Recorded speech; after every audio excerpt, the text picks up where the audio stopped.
Okay, we're gonna go. That we had Miss America here? She's right there. Oh, I was like, what? I was like, really? Okay, we're actually gonna go. Selling torches. Can you guys sit down? We went. We're also streaming this, so if you guys want, we'll share it. You guys can share it later. Thank you everyone for coming. I know there's gonna be a few more people coming in. So if that happens, I apologize. The format's going to be 1 minute intro to your clip or what you do, 3 or 4 lines, and then I'll show your clip. I should have them all. If I mess it up, let me know. And then also the volume can be tricky, so let me know if I need to turn it up because of the way this TV is. And then after the video is shown, we're going to do like a really quick Q&A, about 5 minutes. There'll be time later, or if you want to say something specific, like if you have something you want to talk about, you can just talk. Each of you can choose, and then afterwards, after everyone speaks, I'll do a quick thing about the Creative Center because I know not all of you got to learn about that. Mine will be like 5 minutes or less, and then the kids are going to show you their trailer, and they want to get feedback on it and probably ask you guys questions on either. I don't know what you guys want to do, but either the next project they're working on, and then also on how to just improve what they've done already. And then after that, it'll be you guys can kind of hang out. I'm gonna set up the VR, so I know some of you probably never done VR. It would be kind of fun to give it a try. I know you want to do some music, so if anyone wants to do music with them, kind of just hang out basically afterwards, and we got a lot of snacks. Feel free to grab snacks at any point. There'll be like 1 or 2 minute break between, probably just to like resettle. So there's milk, apple cider, and a bunch of cookies. So is there any questions? We're getting started? Okay. So the first person to speak today is going to be Wayne Clingman of MadeMen Production. And then he's also doing the Wisconsin Film Festival, which will be here in May. Second part of something we're hopefully calling Springfield Days Racine. But me. Okay, as you see the film, I think you get the point of the film and what they mean right away. My problem is that the circumstances beyond my control, which I blame Chase Love for, I got off what brand radically. So what I have to do is reestablish the brand with all that it entails, right? Which means when I go places, I come as Mr. Big, suit and tie, whole 9 yards, the ring. As things go on, we'll see more of a 20s dress. We'll see me show up with gun malls. We'll see me in cars, vintage cars and the like. And February the 14th this year, we hope here, in the second floor perhaps, we're going to do a gun mall photo shoot. We'll have 6 professional models show up. We'll do hair and makeup for them. We have a couple of guys we hope, one of them perhaps even a gangster, show up to do the photo shoot. Have those photographers come in, take the pictures, the stuff, show up some web pages and the like, which I can then take as materials to companies and say, hey, be part of the brand. Because we know that men who like stuff like The Sopranos like spend money. They go to Vegas, they gamble, they play cards, they play pool, they spend big money in cards. Let my brand help you bring in customers to your store, to your hotel, so you can see them.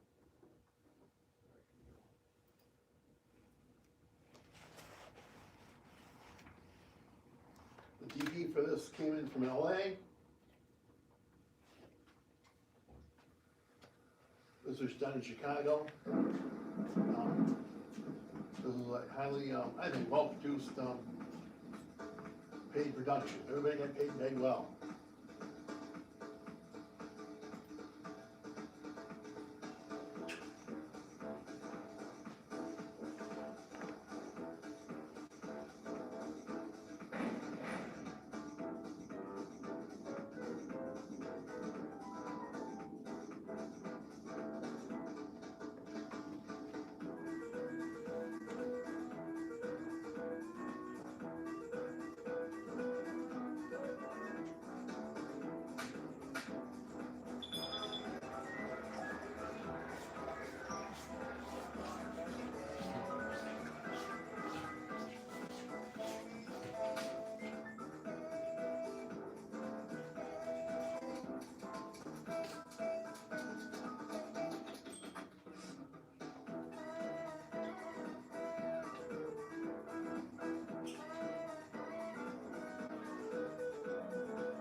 what's fascinating about this is I wrote the fucking, after my stroke, I don't pronounce words very well at all. After the last Godfather in Milwaukee, Frank, how do you pronounce his last name, Jason? Siri? Yeah, thank you. That book alone has consistently brought in hundreds of dollars of income, which I think racks out. More interesting is that's my brand, right? Because I have a fan base for it, right? And we drifted off brand and we wrote a Lovecraft-based horror film. It died. Shocking. More shocking was I then wrote a book about serial killers. We all love serial killers, though, some of us do, right? That doesn't do much better. The second biggest book I have out there is something called Narco Saints, which is about two people involved with a cartel who join forces to take on a real evil person, right? It's fascinating what your fan base will tell you what they want to see and what they want to consume and pay big money to do it. Thank you very much for your time. I really appreciate it. I hope to see you all out there doing stuff. And who was one of you two young men do music? Was it you, sir? Yeah. The music, great. I'll be in touch. Yeah. Thanks. Wait, we got a couple. Does anyone have a question? I do. I was going to ask about the music that you had in the background. Yeah. Did you have professional musicians play that? Or I'm is that not sure something- what the DP type music from. Okay. No, I think he used. Yeah, I You think can, he yeah. Okay. Do you want to talk? Actually, I'd be more interested in. I know some of the students want to send their films to film festivals. Oh, film festivals, sure. When you look at the film festival, you want to send your film festival too.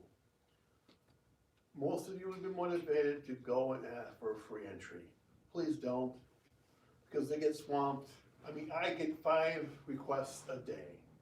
And it all starts off, I made a film and my film cost me a lot of money. I don't have any money, however, for your film festival. What you just told me is you were able to spend money on a film, for a film, but you have no money to pay for it after that. That tells me you're not really truly interested in promoting your product. Far better if you say, I made a film, I don't have the money to submit it to your festival, and in exchange, can I help you with social media? Can I help you do a press release? Can I show up and do work at the door? Those interest me, and I'll say yes to those questions readily. Because I don't have gun-ho people to help me do social media. I don't have all the time in the world to do everything, no one does. So if he wants to go and send me a film and say, hey, I want to help you do social media, I work the door for a while, I can teach a class, I'm about that.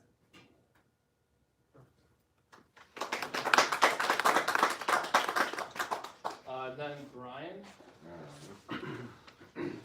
Does this feel like a class? Huh? Yeah. Go ahead and introduce yourself. Okay, my name is Brian Hunt. I actor, writer, producer for Last Take Media. We currently are making training films for Burlington Graphic Systems, and this is a kind of general training film on how stickers are made. And we can talk after. Enjoy.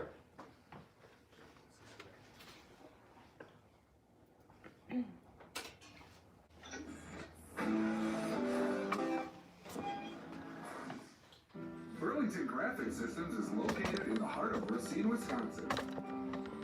Our specialty is in RV graphics, but there is no project we can't tackle as a team. We have many clients, including Harley-Davidson, ERP, Aaron's, and Insinkerator. We control 60% of the RV graphics market, as well as leaders in the marine industry like Premier Marine and Forest River Marine. Much like Ryan Gosling, our graphics look great and are a total package. So the other day, I'm having lunch with my extremely good friend Ryan Gosling, and I could tell something was wrong. No, something was up. So I asked him, hey, God, what's the problem? He said, you know, I've got this really good movie out there, but the posters, they just don't pop. So I thought about this problem, and I solved it.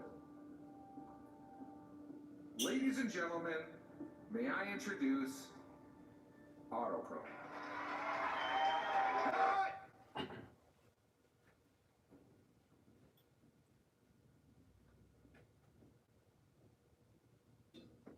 Fantastic job, Mr. Hunt. Brutal out there today. thanks, kid. Mr. Hunt, you're my favorite actor. Oh, thanks, sweetheart. Would you like an autograph?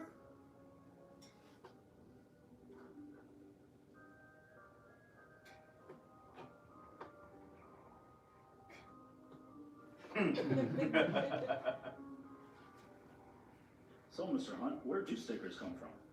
Funny you should ask. Hey, y'all. I'm Mr. MCC. And I'm here to tell y'all where dinosaurs come from. I mean stickers. It all starts with the daddy sticker and the mommy sticker. And the two... Well, not like that. It all starts with our customer service representatives. An order is placed, an estimate is made, and the CSR creates the job ticket. From here, the job is scheduled and sent to the art department. Our production artists are well trained in Adobe software such as Illustrator and Photoshop. They apply specs depending on how the job will be produced. From performing color separations, pre-flight designs, making cut files, adding registration marks, and color bars. This job will be produced on the Daytona, which is a single color printing press. Once the art has been separated, it'll be sent down to the CST for screen imaging. The mesh screens are placed in the coder machine and covered with a thin layer of emulsion. Next, the coated screens are placed into the magazine loader and make their way into the CST for imaging. The mirror image is exposed. Next, the screen travels to the developer. There, the unnecessary emulsion is washed away. While this is happening, the ink used for the job is being made according to the color callouts on the job ticket. Meanwhile, the material is being cut into sheets. Once all these steps have been completed, the job is ready to be produced. This job will use 4 colors: blue, silver, black, and a clear coat to help protect the parts from normal wear and tear, as well as the sun's harmful UV rays.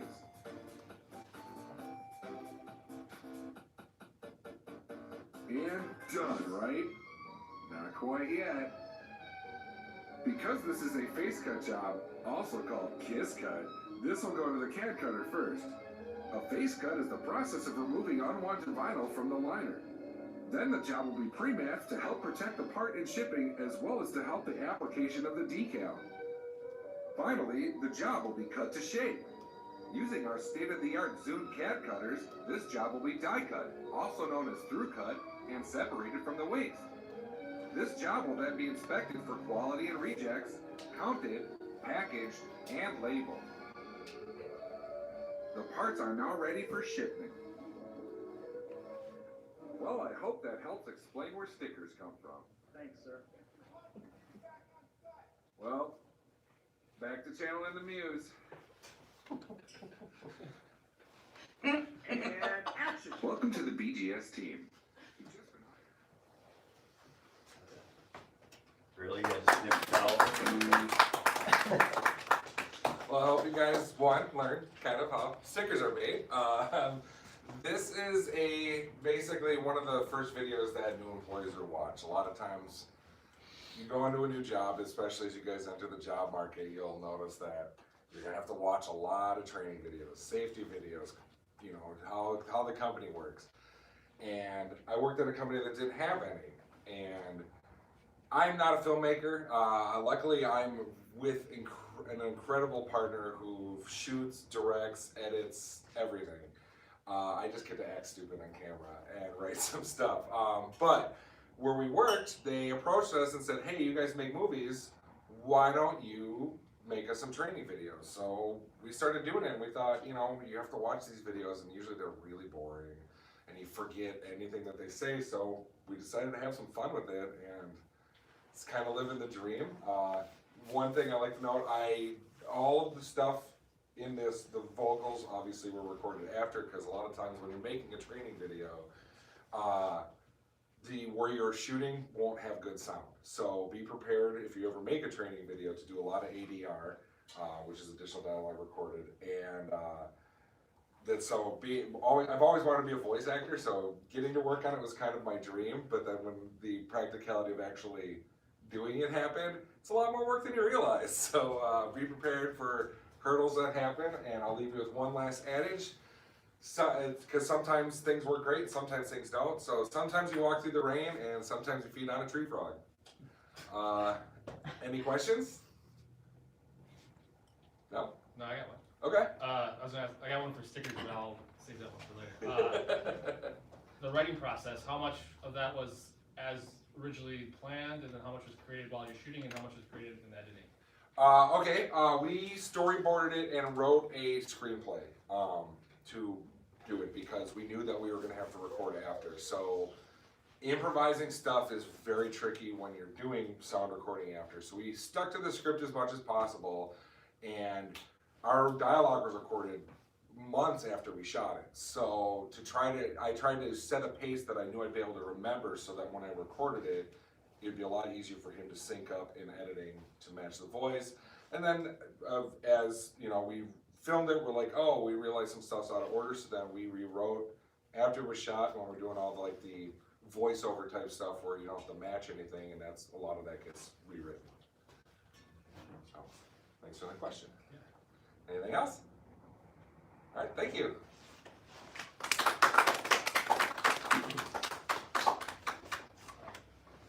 Next up, we have Jessica from Orchestrating Good.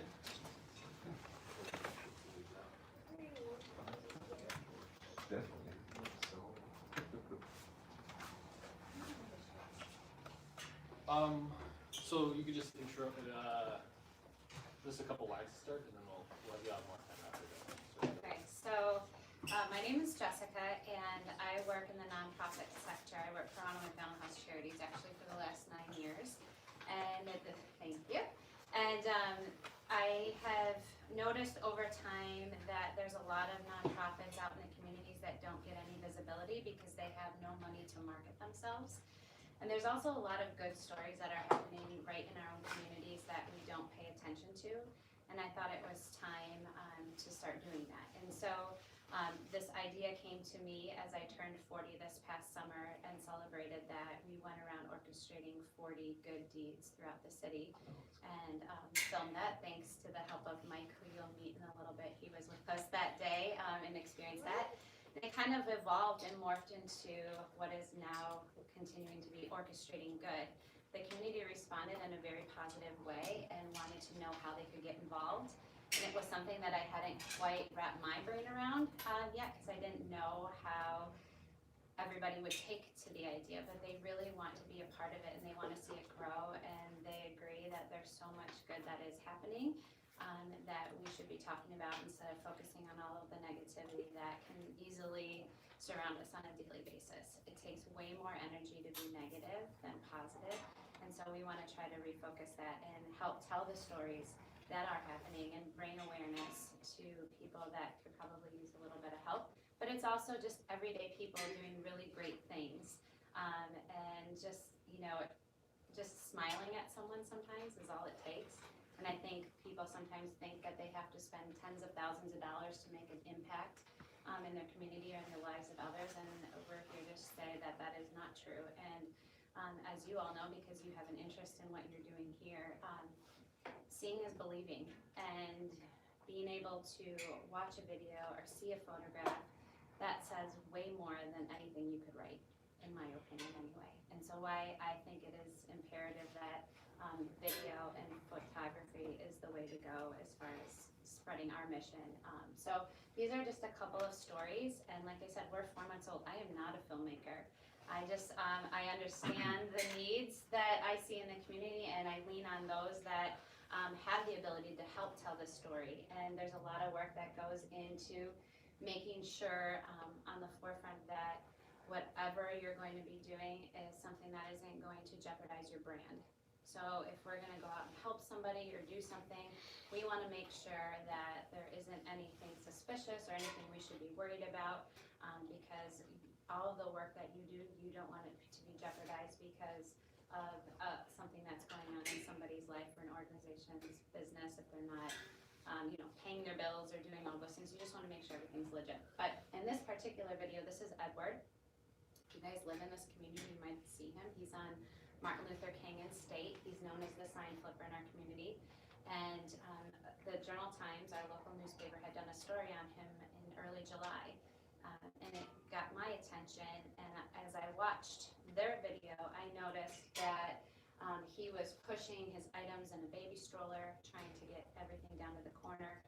He sells water and soda and snacks to the community.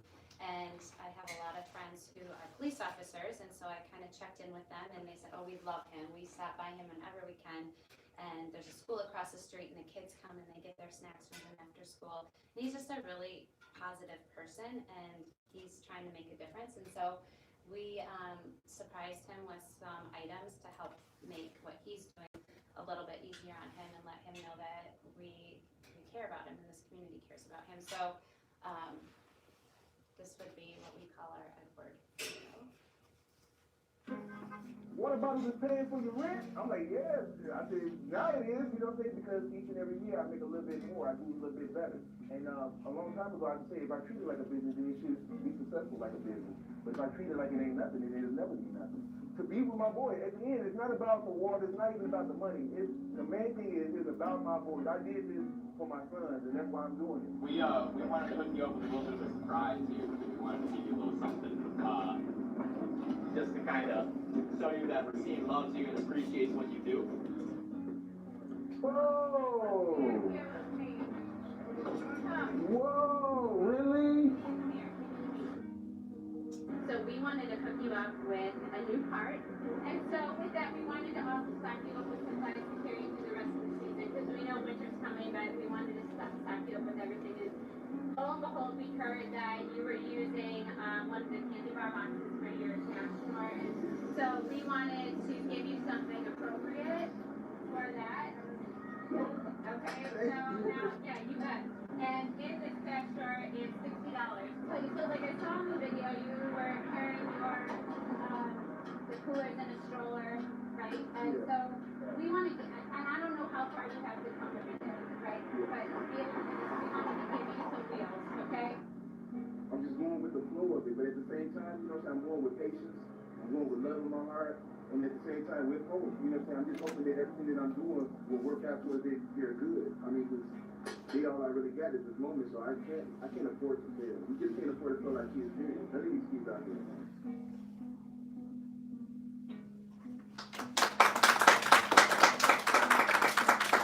Cool things about this story is, so whenever I get a chance, I go and I visit with Edward, and I think, you know, it goes to when you do something like that, it inspired him, and he went ahead and made his own really nice sign that he mounted and just dressed up his whole area a little bit better.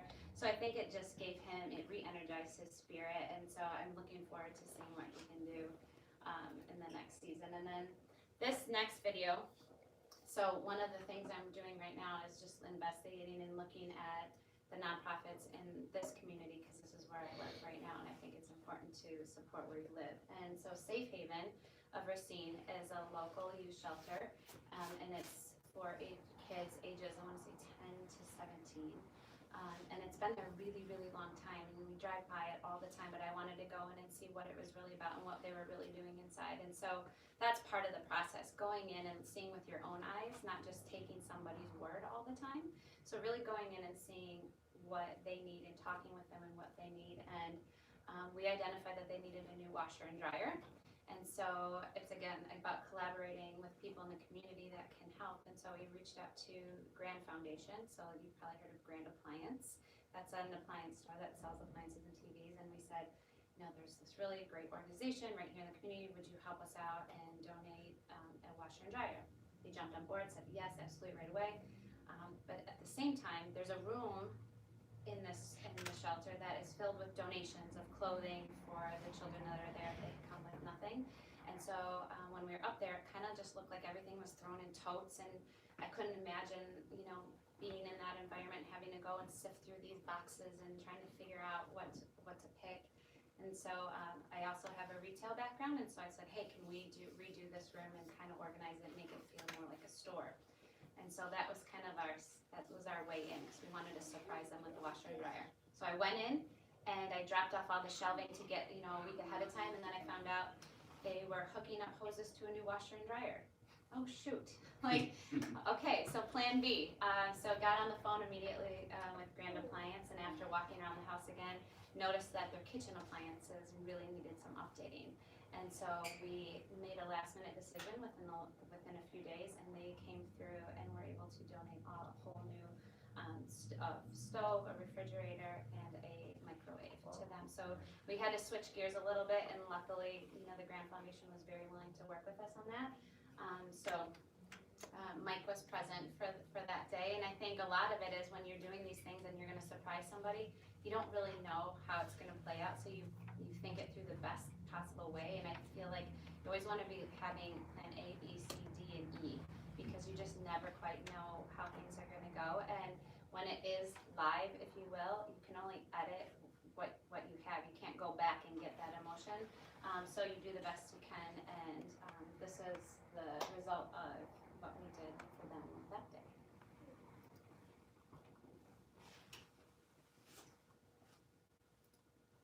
We're at Safe Haven of Racine. They serve at-risk youth in our community, whether they need a bite to eat, clothes to wear, or a place to rest their head. We took a tour a month ago and noticed that clothing donation room needed a makeover. That's not all we noticed. When we walked through the kitchen, we saw an even greater need. They needed new kitchen appliances. So we partnered with the Grand Foundation to give them just that. And that's what we're here to do today.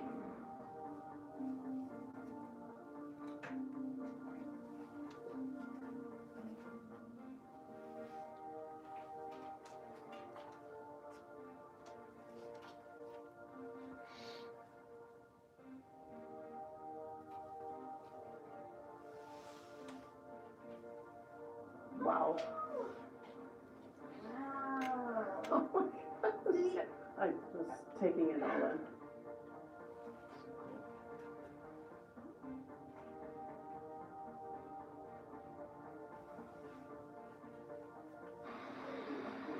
Hi, Jeanette. My name is Simon Harsman with Grand Appliance TV. And on behalf of Orchestrating Good, Grand Appliance, and Grand Foundation, we would like to donate to you a brand new set of kitchen appliances. Ready to be delivered and installed by my crew right now. You're welcome. Overwhelmed. We really appreciate it. You're welcome. We're happy to do this. We're happy to do this. So, guys, would you like to see the kitchen? Yes, all right, let's go on ahead. Specifically at the shelter, we serve 10 through 17-year-old youth who have been abused or have troubles at home, who are a victim of human trafficking, are neglected in some way, and or are in situations that they need a mediator to work with them and their family to establish goals and good outcomes. But we're just really grateful that you are providing this much needed service in our community, and we are so proud to walk alongside you and support you the best way that we can. Thank you. We You're really welcome. appreciate you being here and helping support us in this way, because it definitely helps us be able to support the youth that we're serving. Many of them come to us without their very basic needs being met, so this will definitely help uplift us.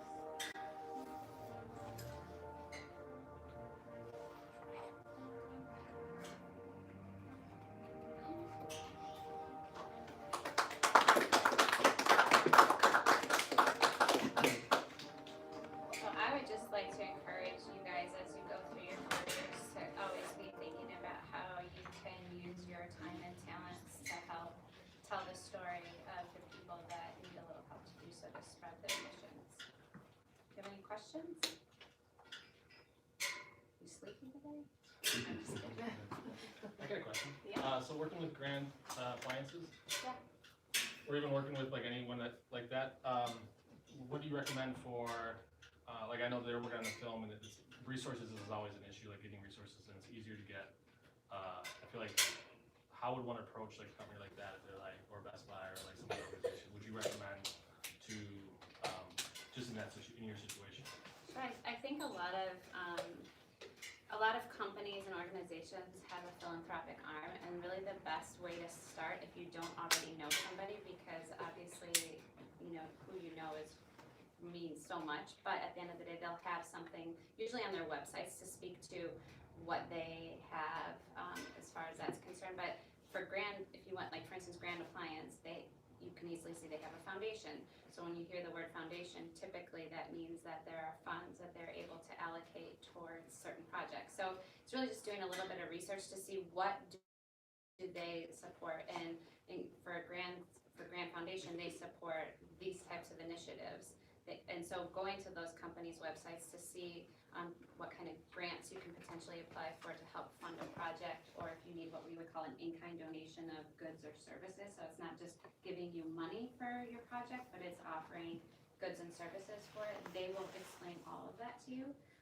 But I think a really great resource is LinkedIn. I think as you guys develop, it's a really great professional resource. Even don't think of it as it's just for an older generation, but I think to really be able to put yourself out there. A lot of business owners aren't on Facebook. I mean, we always wish they would because it's easier for us, but LinkedIn has been a really great tool for me, and it also easily shows you who's connected to who, because being able to talk to a physical person is always going to be better than sending an email.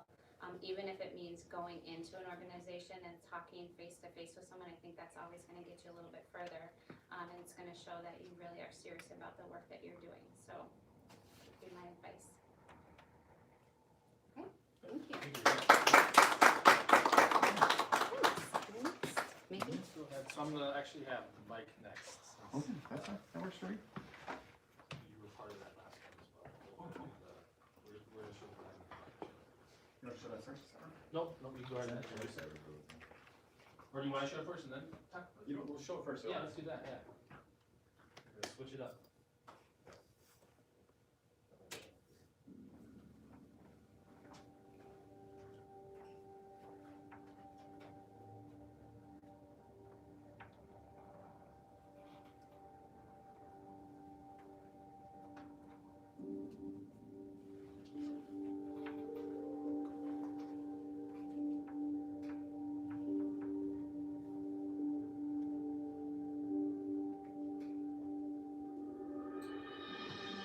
Star Wars has always been a big part of my life.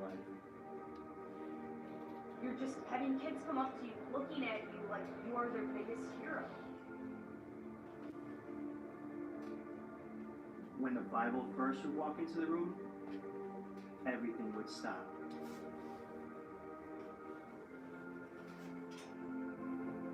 We're more than a family. And just like the motto, bad guys do good. I saw they're doing so many great things, and that's what I wanted to do. I don't have to be a doctor or a nurse, but we can be a part of the healing process. It's volunteer work, being part of a massive group, a connection with people all around the world. We're not cosplayers. In the end, it's about helping out.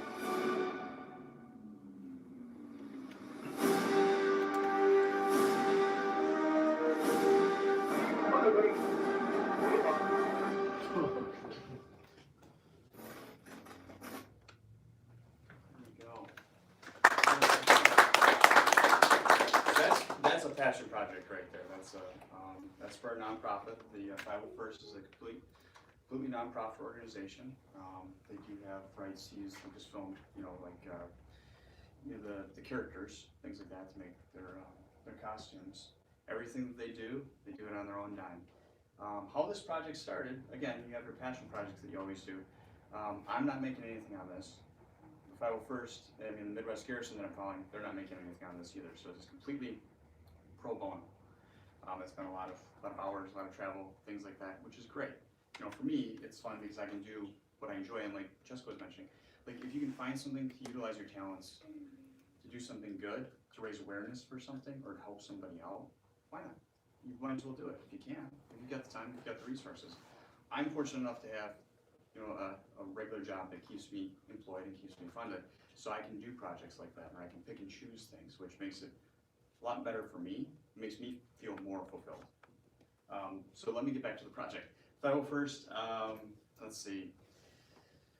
I got involved in this project in 2018 And C2E2, I don't know if you guys are familiar with the comic book convention in Chicago. Kind of a nerd, so I go to a lot of conventions. My friend Tom, who is one of the stormtroopers in the video, we were having a conversation after the first day of the convention. It was late at night, and I asked him, like, what is the 501st? You guys just dress up for conventions. I thought it was just one organization that, you know, it is one organization all across the world. There's over 15,000 members. But I thought it was just one organization, no breakage in like what the garrisons were. I had no idea what the legions were, anything like that. So he explained that all to me. I thought they were just cosplayers that got dressed up for conventions, which is fine. I'm all for dressing up and, you know, cosplaying and things like that, but I didn't realize the whole charity side of it, the whole thing. The reason it was started was for outreach, for charity. It wasn't for cosplay. So these people are donating their time by visiting hospitals, doing Make-A-Wish Foundation projects, other things like that that really help out in the community. So then I said, you know, this is a really good idea. I may have had, you know, an adult beverage or two, and then grease the wheels for me to say, let's just shoot this, let's just do it. And next thing that I know, a month later, we're already starting filming. So it's been a year and a half that we've been filming, pretty much nonstop. Now we're cutting it up and hopefully to have it released in June of next year. We'll have the first 10 minutes done by January, though, for a possible engagement somewhere. I can't really say where because it hasn't been confirmed yet, so we'll see. So I guess any questions? I know that was kind of a quick run through for it, but any questions about that? So there's kind of a question for both of you. So you're working with nonprofits, you know, you're shooting a lot of people that aren't like in your organization. What kind of like legalities or, you know, like approvals do you have to get like with Edward or like with people at the convention? Like, did you have to get Ray Park to sign off that I can show you, because you're not technically making any money off of it? There's a blanket policy for conventions. If you look at the fine print on the back of your ticket. Okay. I mean, basically you're waiving your rights to be on camera, because there's a ton of camera crews. Yeah. They even have their own camera crews that are filming you and then it's online. So that's why it's really nice for a lot of the B-roll footage we have at conventions. But what about like, okay, so like that, but you're also filming like in the hospital, you know? We did get released from the hospital. Okay. I couldn't even get in the doors without that. I unfortunately was not able to film that. Okay. I pretty much have shot almost everything for this film except for that. I didn't mean to point over you. No, it's just like it was fine, and I really liked the footage they got, but because of, you know, HIPAA issues and other things like that, they had to be very careful, and they had to get permission, and it had to be, you know, on their cameras, and I couldn't have any extra footage because there was stuff that I actually got sent that I can't use because it was not approved by the family. So those I had to just delete, get rid of. So yeah, we've got permission for this. And then the 501st members, we have them, you know, giving us permission as well. A quick way of doing it, if you need to, just have someone say on camera, I give you permission to use this. It's a quick way if you don't have any sheets, because I've run into that before. So. And the same with Edward, is it the same type of thing? Okay. We have sheets that are there if you know, and we did one with a COP house with the police officers not long ago, and had a lot of kids on footage and had the forms ready to go. And it's such a nuisance for people because they're like, what do you mean? I'm like, yeah, but it's only that one that could really wreck everything for you. So we do have those readily available as well. Okay, thank you. That's all. Any other questions? I actually have a legal question. A legal question, okay. Because you guys are dealing with, I assume this is probably not you, but what is because I went to your meetings, you guys are dealing with like logo design issues, like there's so many. So I'm out of curiosity, I don't actually know who's running that, and then we have to get it approved though. So there's through the 501st we have to get everything approved. Music may not be approved for this one, but it is done by a composer from Germany, and it's 30% different. So based on Lucasfilm rules, if it's 30% different, you should be able to use it. I don't know specifically yet if we fully have, you know, the ability to do that. We're not making a profit on this, so we can show it. We haven't had anything flagged by YouTube, so I'm assuming that makes it, you know, legit as well, because usually they take that off right away, and this has been going since September. So that's what it is, 30%? 30% different. You can hear notes. Oh, yeah, it was really cool. And a lot of people are thinking, well, it's getting close. It's really close, I'm not gonna lie, but it's 30% different. Yeah, no, I thought it was just enough to know exactly what it was, you know? So when it comes to final edits, and that'd be for you and for you, I guess with you being more the filmmaker side of it, do you guys have to go, you find rather that you end up having to go through and doing multiple re-edits and rewrites because what you turn in as a vision isn't what the organization wanted? We're still currently going through that. We did have to change the title a little bit. It was gonna be a 501st story. Okay. I mean, it was behind the bucket 501st story, but the 501st, at this point, until we have a completed picture, they're not. Full association. Yeah. So I'm doing this through the Midwest Garrison, who is part of the 501st. And yeah, we had to as well because the company we were doing these videos for, like, changed their policies on how they do things. This was the fun video, there's a lot more technical videos we do, and so like we'll start with a thing and then they change how they do it. So when we'll show them, they're like, oh, well, can you re-edit that? So then we'll reshoot something real quick and re-record some dialogue. Nice. Yeah, when processes change, something for a tool and die place, and they changed things, so we had to go reshoot how they did the process. Or we got footage of a product that they were making for a specific client that was, patented, so we couldn't use any of that. I think that's something important for the younger filmmakers to understand, is that it's not just a cut and dry thing. It is rewrite, re-edit, reshoot, turn around, go back, rewrite, re-edit, reshoot. Yeah. You see your vision, and sometimes it changes. I'm not gonna say sometimes. I'm gonna say every single time. You have to be willing, and you have to be adaptable. You have to be willing to change, and you have to be adaptable to that. That's probably the key that everybody here that would probably tell you is just be adaptable. And realize, yeah, I would love to do that, but you just gotta keep on trucking. You just gotta get it done. And it may not be what you wanted to begin with, but it may be something better. That's what we're finding out. So, through my random projects that I do. So, cool. Appreciate it. We have Glen with Castle Hambone. Do you want to talk intro it, or do you want to just wait? I could just give a little action. Yeah. So I'm Glen. I'm going to start with, I believe I was put on this earth to make people smile. That's payment enough for me for a lot of things.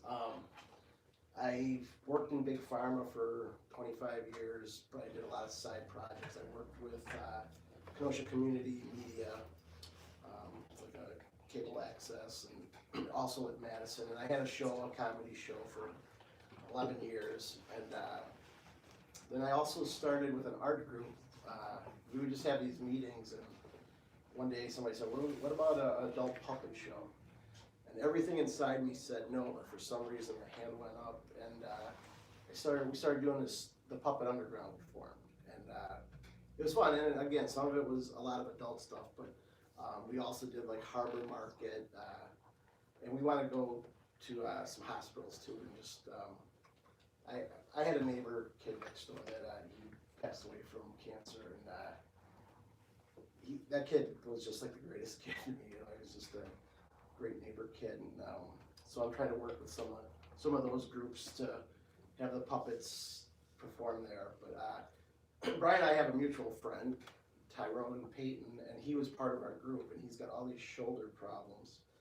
I'm like, oh man, we gotta do something about this. And all of a sudden, it was like my Field of Dream moment. I had this, I'm gonna do this puppet show, and he can just be an actor on it. And so I started Castle Hambone, and it's just a web series. We're on our 3rd show, and Jason's actually helped me get into this part of it,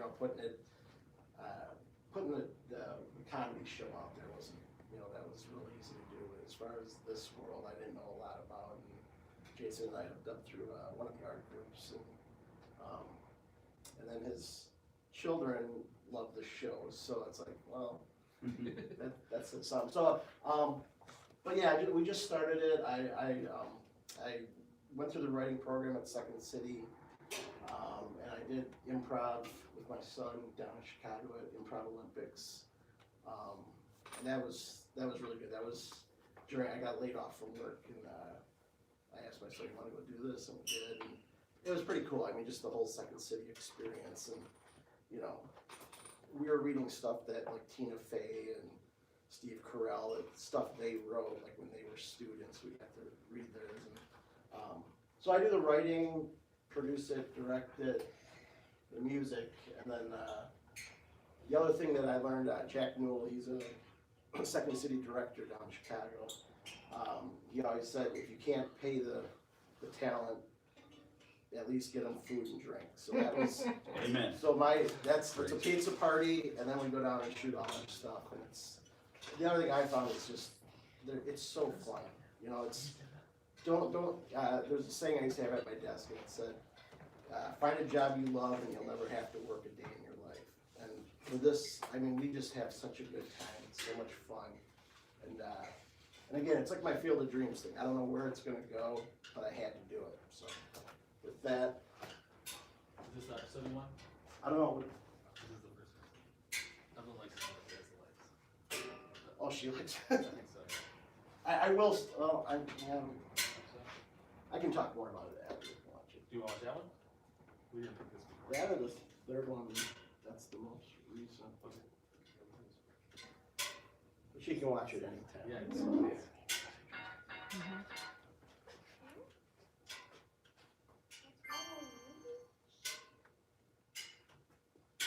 Okay, gang, let's see if we can really nail this one this time. Maybe having a Christmas play. Get it.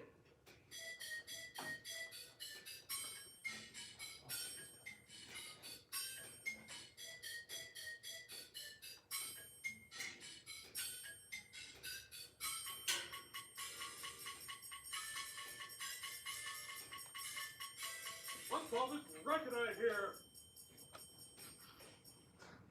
That racket, as you call it, is Beethoven's Bagatelle number 25 in A minor. Oh, I love a good bagatelle with concave, right? Commonly known as Furlise, and performed beautifully by Chuck, Aldo, and Parker. Beautifully? Is that what you call it? But that llama's not even playing a real drum. Okay, alpaca, and he doesn't have any appreciation of the arts. Yes, I do. Look at this picture I drew. You call this art? Oh, good job staying in the line, sir. I'm no art critic. What? Ah, yes. Some people just are not as gifted as others. I am too gifted. Like, everyone knows I got the most presents my birthday last year. Yeah, he's gifted, all right. I'll show you. I'll show all of you.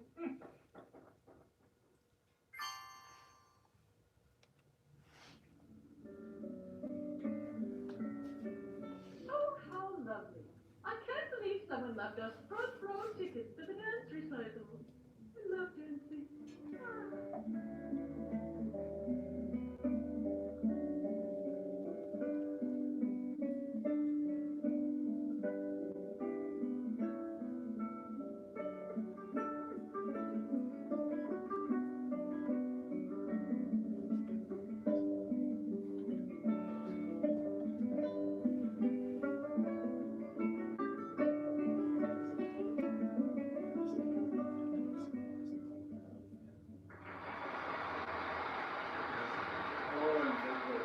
The lovely and talented Kelly Marie.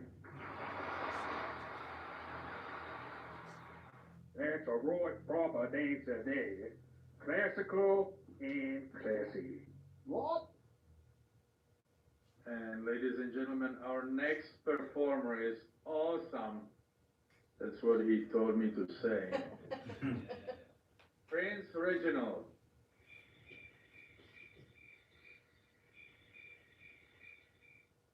Uh-oh.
And that was Prince Reginald.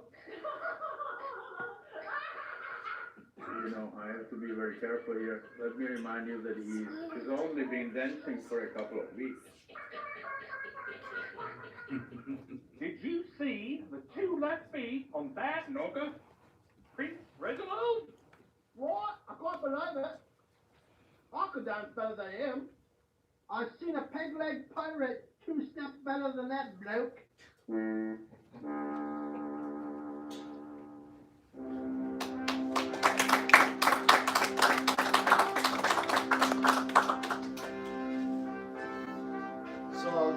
I should give you a little more. The two guys in the dungeon. There's a backstory that's gonna come out later on. But that was my Waldorf, Statler Waldorf, like from the Muppets. And then actually, that's alright. I'm just gonna yell at you guys. That was actually one that Ty. I built those puppets into this thing so Ty could actually still do some puppeteering. So he's doing the voice. And you got to see your friend dancing. So I built the set and it's all shot at my basement except for like where the dance thing was. I'm on the board at Fusion as a performance art place in Kenosha. Jason might be doing some magic there in the future. Did anyone have any questions or? How warped is your mind to be able to come up with that? Yeah. I don't know. It's cool that everything's in the basement though, the studio and stuff, because my wife allows me to do that. She's very tolerant with me. But yeah, I guess it's out there. But, and now I just retired, so it's kind of like it's gonna get worse. I think. There you go. Yeah. So actually, I wanted to do like puppets more with.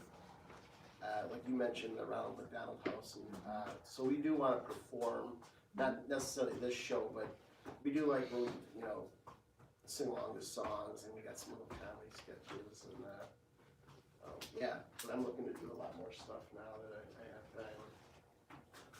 It's a lot putting it together, but usually I'm writing. I'm doing everything at the same time. Like you know, I'm writing or idea comes to me, and you know, then we'll film whatever we can. Everyone can make it.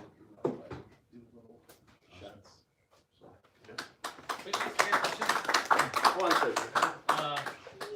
So I've gotten to see your studio, and I think like when you see it on the video, you don't quite realize how cool that stuff is until you can like actually be in the space where you can touch it and stuff. So I'm curious, when you made the set, you know, like all that stuff that looks like bricks and castle, like how much did you have? How much did you just like jump on YouTube and figured it out? How much did you knowledge you have? Like what was, I guess, that figuring it out process like? Yeah, I think I did see some on YouTube about that, but it was pink board, styrofoam, and at Hobby Lobby I got it's like a wire cutter. It heats up. It's like all the little grates. You know, I pretty much drew it all out, cut those parts out, put down a primer, and then you know use some speckled spray rock or whatever. And, yeah, it's mostly just styrofoam. But yeah, I think I went on YouTube and saw a few different things, and then I was looking at different sets and stuff. I was always really interested in doing that kind of stuff. And actually, Dr. Destruction, he's on Channel 14. Excuse me. And he's got a really elaborate set, but you know now that building's going away, so I don't know what he's going to do. But he kind of had a lot of not quite like this. This is more not as castle. So. And then how many of the puppets did you actually build versus getting some? So Jeeves the butler, he that was given to me by John Bloner. I don't know who all knows John Bloner here, but and then the pig was made by Connor Asher, and he's a friend. He actually drives up from Chicago, so that's another thing. We're trying to do like two or three shoots now if he's coming up to try to get on the same page.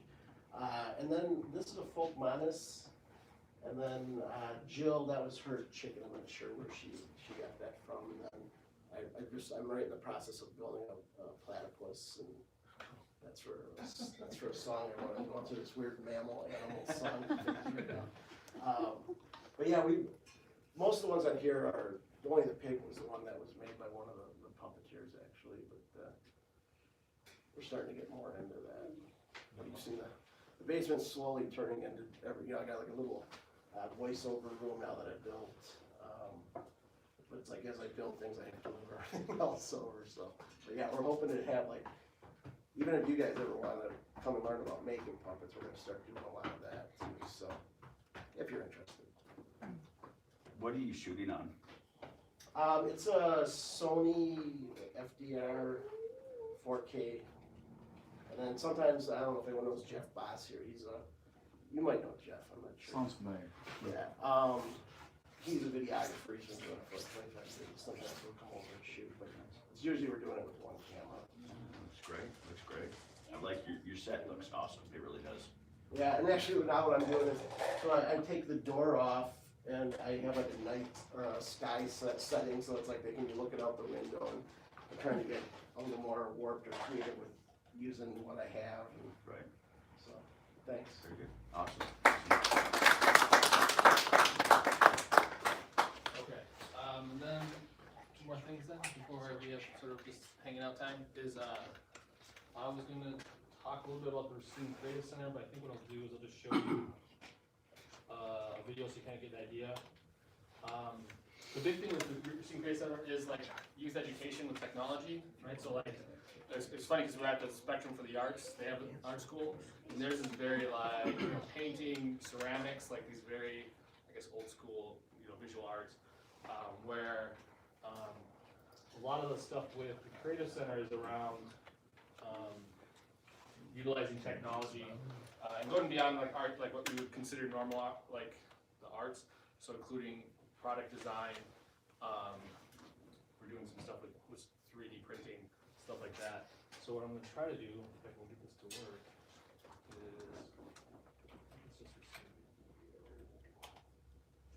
is I'll show you a clip from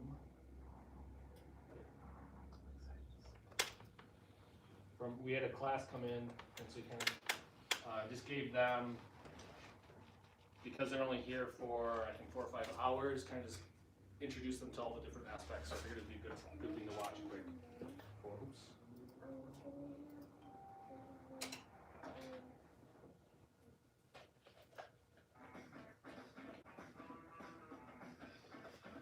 Is if you were a designer and you engineered an engine and you have parts being made in Japan, China. Awesome production flights.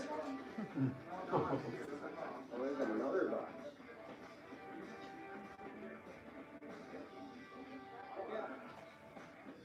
I'm just putting them on with the setting and see what happens. All those two editing this picture, that's better than I thought it would be. It's up to the men to get close to the men down, keep the light out and the next light in.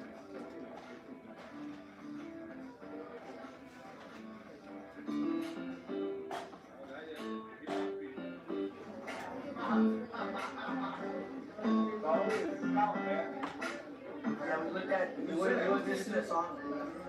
We found the one beat that, then we tried to match the beat with this one right here.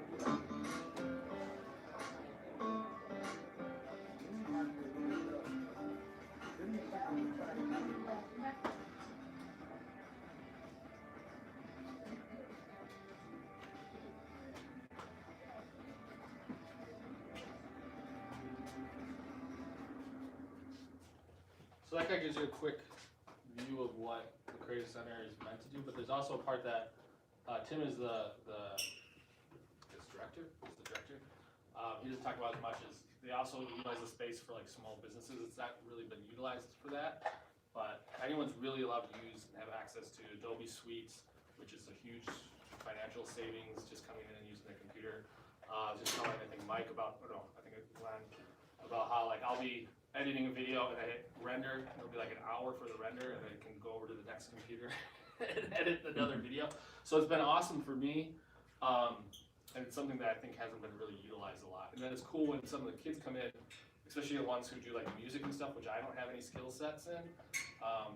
It's cool to be able to say like, okay, how do you do this? And so we're basically learning from each other, or if they want to do something for a music video or whatever. That's the goal, is sort of a collaborative space. Also that 3D thing, they're actually print of the girl's face. Oh, wow. Yeah. This isn't that girl, but they're actually printing like a bust, or whatever you call it, of the head. The problem is the 3D printer is it takes forever to do. You guys are up. All right, ready?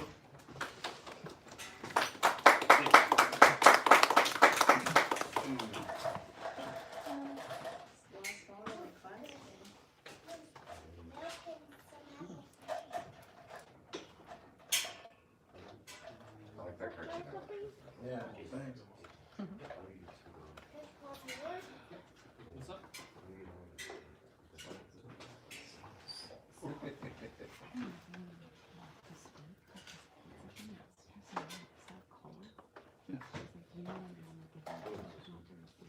Do one of you want to introduce it while he figures it out? I will. So this video is about a girl on iMessage. I guess the girl went to a party and she met a guy, which wasn't really a guy, but she texts a friend and the friend was like, yeah, she does remember him, but we really don't. And the friend, wait, did she say it was a good idea to go meet him? In the basement? Oh yeah. So the girl said it was a good idea to meet him in the basement. That's what she does. And nothing bad happens. Yes. So we ended up making a trailer, and then we got cold feet, and then just stopped. So we haven't made the movie yet, but this is our trailer. So I hope you enjoy it.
So do you have questions for the? I guess what would be some next steps? For what it's worth, if I throw it in, that film, I take that film festival and put it, without a doubt, I think it racks out. Thank you. The editing was choice. Where'd you guys use your locations? Downstairs. Okay. Did you guys write the music for it? No, we found it off of Jason's. Yeah. But it's iMovie has the all That's cool. from that. What did you guys learn the most from doing this? It's time consuming. Right? How long did it take you to make that 1 minute video? Like if you had to add up all the hours. Well, we did all the shooting in one day. Okay. And it was on a crappy camera. And then so he came in, and then we used his camera. And then we did that in another day. And then it took me about 3 hours to put it in iMovies. And then the rest of the time was just making all the voices and steps, all the noise line up. You guys need a creep?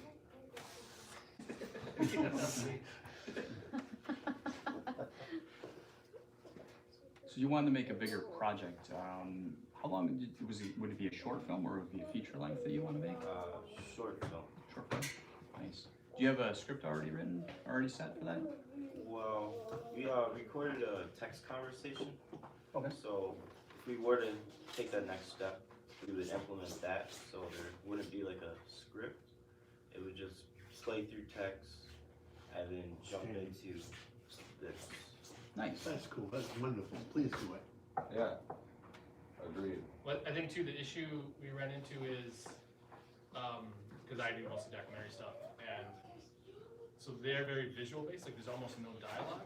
So it's kind of like, I think you guys got we had a basic outline, but then it was like, do we just write down what each scare? Because basically, it's your text messages and then basically a bunch of jump scares, you know, and it's sort of like, how do you, so my thought was to storyboard it, but anyone have any advice on how to do that better as far as like planning out? So you want to have the conversation with text? What if you had word bubbles coming up on the screen like you had? You can do that with After Effects. You didn't use any of that in the trailer. We didn't use it in the trailer, but we do have it. Also, I personally am a fan of storyboarding. Me too. Especially just because you have a little bit of proof of concept for yourself. It's easy to write it down on paper and say, you know, intro, interior here. But what is, as artists, what is your view of what that space is going to be?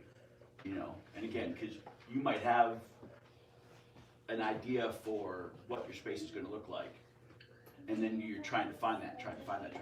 But at least with storyboarding, it gives you an idea of how you can manipulate that and maybe come up with something different.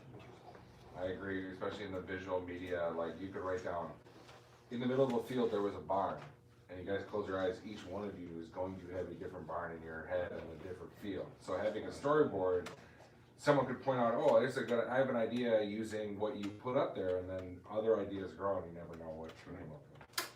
And it doesn't have to be anything complicated. Get yourself, you know, just a sheet of lined paper. And stick figures. Make 4 boxes on it, and just start, like you said, stick figure. You know, don't let if you have an artist friend, let them have fun with it after the fact. You know, but stick with just the basics, and work your idea. Don't let yourself get too caught up in it. And watch some Hitchcock movies. Yeah. The guy did great stuff without dialogue. That, you know. Cronenberg.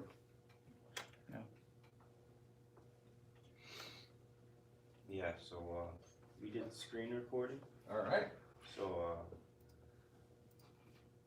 yeah, so like we planned that she would be scrolling through social media and things like that, and then she gets like a random text, and then she texts back, and then she turns to text another friend, and then that's how it all started.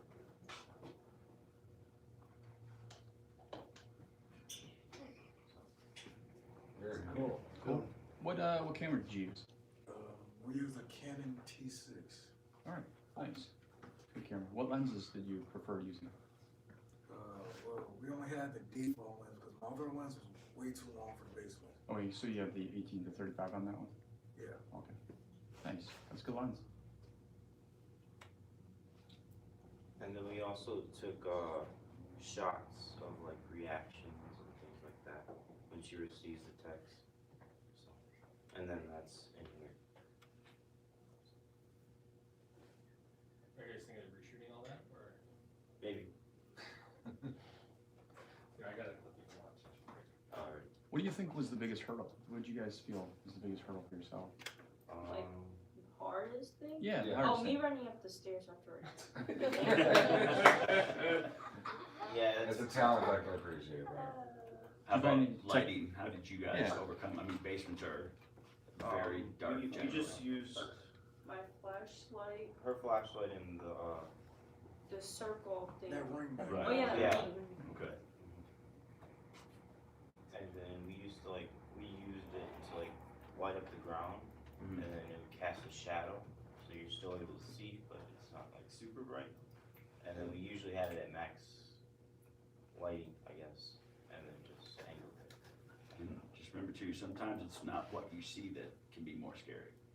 You know, I mean, you guys are doing jump scares, obviously that's the thing, so don't worry about it being so illuminated that you know, I mean, the actor or actress's face can be, you know, a little bit on the dimmer side too sometimes. So.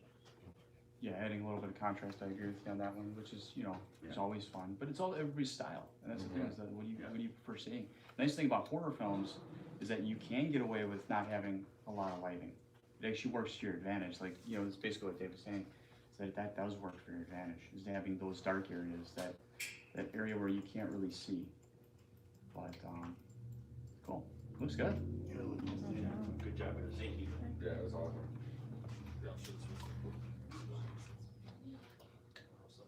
And you guys picked my name. I was on the middle left hand. I didn't get the gate one. So, you just want to So they can add it underneath our film and then underneath our sound effects. With our actual actors, so we can fit the body ratio. Make sure it's as accurate as possible. I've never seen basements,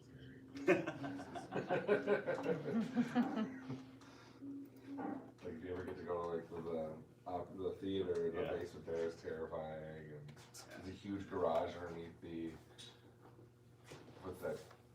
Nash or wherever. The Nash, yeah. Yeah, there's a huge garage. It used to be a Chrysler dealership. Nash under down. there, and it like goes all the way into the Indy road. dealership. Huge garage. Yeah, no, thank you. The guy that I mentioned before, Jeff Bass, he owns the Kenosha Theater, which closed in like '63. Yeah, we shot And it. yeah, it was some really good scary stuff. If you ever want to do something there, just let me know how you have to film. This place actually has like a sub basement. Yeah, there's But a like, basement under the basement. we went down there once, but it was like. Oh, yeah. There's your title. That was fun. Like the stairs were like bolted in. You could just tell. Like when I walked down the stairs, just because I'm heavier, I could like feel the stairs kind of like moving, and I was like, this. So we asked, and they're like, yeah, we don't really want people down there unless, you know. But yeah, it was pretty. So we just used the basement. Sub basement. When you reach the bottom, the only way to go is down. That was actually a tagline for the one where they were going down, had to go down to go up. I forget what that movie was. Had a red phone and kept on ringing. Oh, that movie. Not a horror movie guy. I know what you're talking about, but. You know what I'm talking about, right? Yeah, well, I can't remember the name of the movie either.